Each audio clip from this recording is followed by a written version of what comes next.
Here we go again. Another episode of the Harry and Meghan show, this time set in a Vancouver Indian restaurant, starring two ex-royals, a crooner with a fading career, and a kitchen staff that couldn't care less. Prince Harry and Meghan Markle, ever on the lookout for a camera-ready moment, waltzed into Vidge's, a well-known Indian restaurant in Vancouver, alongside their close personal friend Michael Bublé and his wife. The meal was supposedly in celebration of the Invictus Games, but naturally, the highlight of the night wasn't the veterans or the event itself. It was, of course, where Harry and Meghan chose to eat. Now, this might sound familiar, and that's because it is.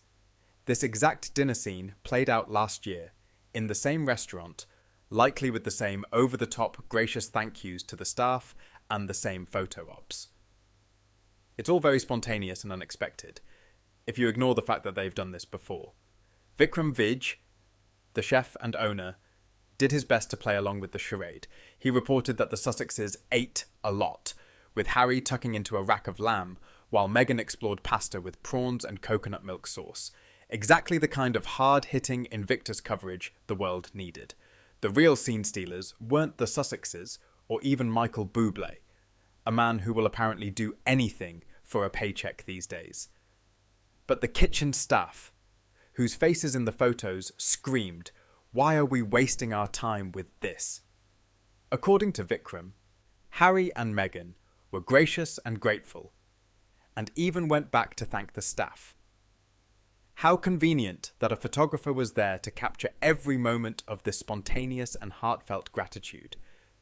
If only they had managed to express the same kindness to their own palace staff back in the UK. And let's not forget the Sussex security detail, which allegedly swept through the restaurant like they were protecting the nuclear codes. No wonder the staff weren't falling over themselves this time. Once bitten, twice shy. Perhaps the most hilarious moment of the night was Meghan's strategic photo positioning. While Harry stood where he was, Meghan made a beeline to wedge herself next to Bublé. The distance between her and her actual husband was noticeable. It was almost as if she had sprinted over to the Canadian singer, creating the illusion of being the night's true leading lady.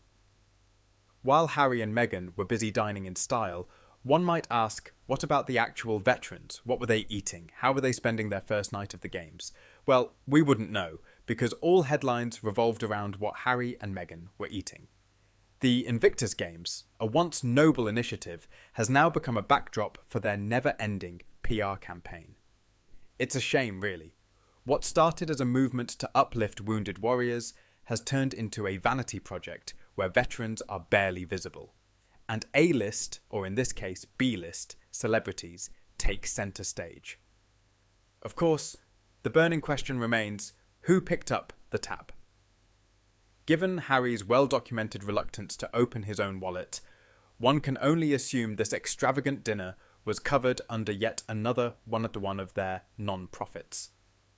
Because when you're funding your lifestyle through endless foundations, the meal is always free, at least for them. So there you have it, another Invictus Games, another Sussex dining tour, and another round of carefully staged photos with unimpressed kitchen staff. It's almost poetic how they keep up the illusion of being so down-to-earth and grateful, as long as there's a camera nearby.